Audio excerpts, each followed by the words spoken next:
Welcome to Kenton's videos. Enjoy the video. You start by identifying the clip type and securing the area. This matters because different clips require different leverage. Once done, tape the surrounding paint and slide a thin trim tool under the clip head, angling away from the panel to avoid scratches. You should wiggle gently to break the seal. If resistance remains, work the tool around the perimeter incrementally so the clip pops free without bending the panel. You now handle stubborn fasteners with a deliberate approach. Clamp panel pliers under the flange and pull straight out to avoid twisting the hole. Once done with rivet-style clips, pry the center pin up first so the outer body releases cleanly.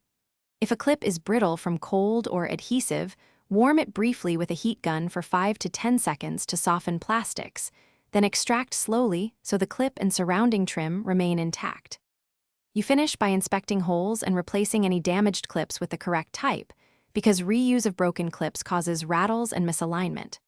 Once done, align the panel and press evenly to seat new clips. Check gaps and secure screws or trim as needed.